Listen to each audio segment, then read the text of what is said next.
आणली शेरी बांधली दोरी, खागे शेरे बोरीचा पाला, तुझा गुरु माझा चेला, लाथ मारून सीधा केला. उलाला उलाला उलाला उलाला, तू है मेरी फॅन्टसी.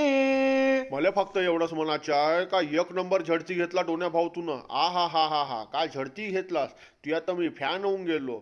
बरं डोन्या भाऊ, मी का म्हणतो, आता पोळा येत आहे तर पाडव्याला बोलवशील का नाही बोलवशील मला बकरा खाले. त्या बापाले कापणं बे, साल्या लेंडीची सुई, साला निष्ठा बकरा बकरा करते. घुबड तोंड्या, मला दिसू नको, तोंड काळ फोडून टाकीन त्या पूर्ण. आणि पोळ्याला का बकराच खाते का. पुरणपोळी, चकल्या, भजे, बोंड हे कोण खाईल. त्या बाप पे जाने का नहीं डोन्या भाई, मैं पहिले बता रहा तेरे को. बाप पे नहीं जाने का. मैं बायकोले काही म्हणलं लगे तो चालते, पण बापाला काही म्हणायचं नाही. बाप मला आत्ताही बिस्कुट चारते. मग आबा नालीत पडलेला चेंडू, तू या गावला केव्हापासून पोळा मनवायला लागला बे. आबा पोळा तर आमच्या शेतकऱ्याच्या सण हो बे.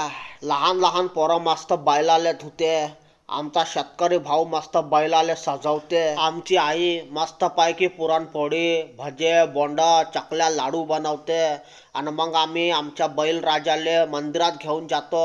आणि झेंडी मुंडी नाही खेळत का मोठी भाऊ. तुझ्या बाप्पाची झेंडी मोंडी तोडतो साला. थांब आता. अबे झेंडी मुंडीची लेंडी, साला पोळ्याले का निष्ठे पत्ते खेळणं, झेंडी मुंडी खेळणं म्हणजे पोळा होते का बे. का शेटा आपला शेतकरी भाऊ वर्षभर बिचारा काम करते, आता एक दिवस भेटते त्याला आपल्या दोस्त मित्रासोबत बसाले म्हणून बसते तो. पोळ्याले झेंडी मुंडीच्या पत्त्याचं नाव देऊन बदनाम नको करू बकऱ्या. बिलकुल बरोबर म्हणलास तू ना डोन्या भाऊ. माई बायको पण नाही का मागच्या वर्षी झेंडी मुंडी खेळत होती, 130 रुपये हारली लमची. तर तिनं नाही का रागामध्ये त्या झेंडी मुंडी वाल्याची मुंडीच तोडली. आता तो फक्त आपली झेंडी घेऊन फिरून राहिला. आबा त्या झेंडी मुंडी लेंडी जाऊ द्या. मला हे सांगा का तुम्हाला बोजारा पाहिजे का नाही पाहिजे बे. बापा हे का विचारायचं होय का. मला पाहिजे मोदी भाऊ बोजारा, दे ना मला पाहिजे मोदी भाऊ बोजारा. तुले तर माहित आहे, पाकिस्तान पुरा कंगाल होऊन गेला. मला बोजारा दे ना का.